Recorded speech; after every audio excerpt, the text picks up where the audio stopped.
Hello student, आज अपन समझने वाले हैं फ्लेमिंग के बाएं हाथ का नियम और फ्लेमिंग के दाएं हाथ का नियम। देखो, अगर अपन फ्लेमिंग के बाएं हाथ के नियम और फ्लेमिंग के दाएं हाथ के नियम को एक साथ अगर समझने का प्रयास करेंगे तो ज़्यादा से ज़्यादा अपने को समझ में भी आएगा और अपन ज़्यादा से ज़्यादा यहाँ पे अपने डाउट भी क्लियर कर सकेंगे। अपन सबसे पहले यहाँ पे बनाएंगे फ्लेमिंग के बाएं हाथ के नियम और दाएं हाथ के नियम के डायग्राम।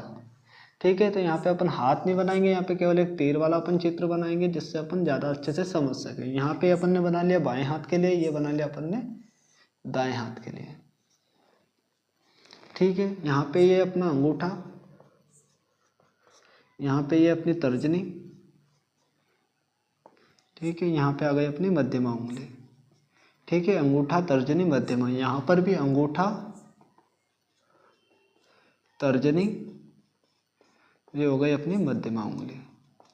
तो सबसे पहले अपन समझते हैं फ्लेमिंग के बाएं हाथ का नियम और फ्लेमिंग के दाएं हाथ के नियम का उपयोग, कि इन दोनों नियमों का उपयोग क्या होता है। तो फ्लेमिंग के बाएं हाथ का नियम का उपयोग ये रहता है, किसी धारावाही चालक पर लगने वाले बल की दिशा की गणना करने के लिए अपन क्या करते हैं, फ्लेमिंग के बाएं हाथ के नियम का उपयोग करते हैं। ऐसे ही यहाँ पे अपन फ्लेमिंग के दाएं हाथ का नियम का उपयोग करते हैं किसी चालक पर प्रेरित धारा की दिशा ज्ञात करने के लिए। ठीक है, यहाँ पर क्या, धारावाही चालक पर लगने वाले बल की दिशा, धारावाही चालक पर लगने वाले बल की दिशा।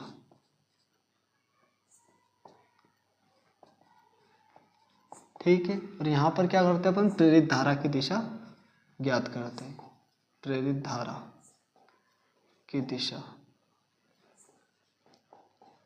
ठीक है, ये हो गया इन दोनों का उपयोग। देखो, अब अपन समझते हैं फ्लेमिंग के बाएं हाथ का नियम और फ्लेमिंग के दाएं हाथ के नियम की परिभाषा। तो फ्लेमिंग का बाएं हाथ का नियम क्या कहता है कि अगर अपन बाएं हाथ के तर्जनी, मध्यमा और अंगूठा को इस प्रकार फैलाए कि तीनों एक दूसरे के लंबवत हो, तब तर्जनी क्या करेगी, चुंबकीय क्षेत्र की दिशा प्रदर्शित करेगी, मध्यमा यहाँ पर धारा की दिशा प्रदर्शित करेगी, तब अंगूठा क्या करेगा, चालक पर लगने वाले बल की दिशा प्रदर्शित करेगा। ठीक है, यही इसका उपयोग भी था। धारावाही चालक पर लगने वाले बल की दिशा अपने को ज्ञात करनी थी, तो बल की दिशा कौन प्रदर्शित कर रहा है, यहाँ पर अंगूठा। ठीक है, ये हो गया अपना फ्लेमिंग के बाएं हाथ का नियम। अब अपन समझते हैं फ्लेमिंग के दाएं हाथ का नियम। तो इसमें फ्लेमिंग के दाएं हाथ का नियम क्या कहता है कि अगर अपन दाएं हाथ के तर्जनी, मध्यमा और अंगूठा को इस प्रकार फैलाए कि तीनों एक दूसरे के लंबवत हो, तब तर्जनी क्या करेगी, चुंबकीय क्षेत्र की दिशा प्रदर्शित करेगी, मध्यमा क्या करेगी, धारा की दिशा, धारा कौन सी, यहाँ पर आ जाएगी प्रेरित धारा। मध्यमा उंगली क्या करेगी, प्रेरित धारा की दिशा प्रदर्शित करेगी, तब अंगूठा क्या करेगा, यहाँ पर चालक की गति की दिशा प्रदर्शित करेगा। ठीक है, अगर अपने दाएं हाथ के तर्जनी, मध्यमा और अंगूठा को इस प्रकार फैलाया जाए कि तीनों एक दूसरे के लंबवत हो, तब तर्जनी चुंबकीय क्षेत्र की दिशा, अंगूठा चालक की गति की दिशा, यानी चालक किस ओर गति करेगा, चालक की गति की दिशा, तब मध्यमा क्या करेगी, प्रेरित धारा की दिशा प्रदर्शित करेगी। तो ये हो गया अपने फ्लेमिंग के दाएं हाथ का नियम। अब अपन समझते हैं कि इन दोनों में कंफ्यूजन क्या होता है, यानी इन दोनों में क्या अंतर है। देखो, यहाँ पर तर्जनी क्या कर रही है, चुंबकीय क्षेत्र की दिशा प्रदर्शित कर रही है, यहाँ पर भी तर्जनी क्या कर रही है, चुंबकीय क्षेत्र की दिशा प्रदर्शित कर रही है। तो इसमें तो अपने को कंफ्यूजन वाली कोई बात ही नहीं है। अब अपन आते हैं मध्यमा पर। यहाँ पर मध्यमा क्या कर रही है, धारा की दिशा प्रदर्शित कर रही है। मध्यमा यहाँ पर क्या कर रही है, धारा की दिशा प्रदर्शित कर रही है, लेकिन यहाँ पर मध्यमा क्या कर रही है, प्रेरित धारा की दिशा प्रदर्शित कर रही है। धारा की दिशा तो है, लेकिन कौन सी धारा, प्रेरित धारा, इंड्यूस्ड करंट।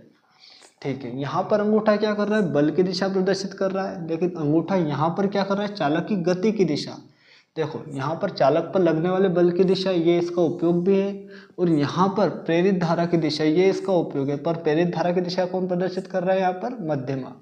यहाँ पर अंगूठा क्या कर रहा है, चालक की गति की दिशा। तो अपने को केवल ये याद रखना है कि यहाँ पर अंगूठा बल की दिशा प्रदर्शित कर रहा है और यहाँ पर अंगूठा क्या कर रहा है, चालक की गति की दिशा प्रदर्शित कर रहा है।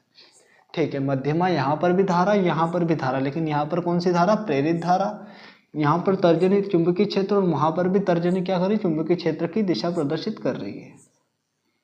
ठीक है, अब अपन थोड़े से अगर इसकी परिभाषा को और अच्छे से समझ लेंगे या पढ़ लेंगे एक दो बार, तो अपने को समझ में आ जाएगा कि इन दोनों में कंफ्यूजन क्या आता है। कंफ्यूजन केवल इतना है कि मध्यमा में भी कंफ्यूजन नहीं आना है, तर्जनी में भी कंफ्यूजन नहीं आना है, केवल यहाँ पर अंगूठे में कंफ्यूजन आना है।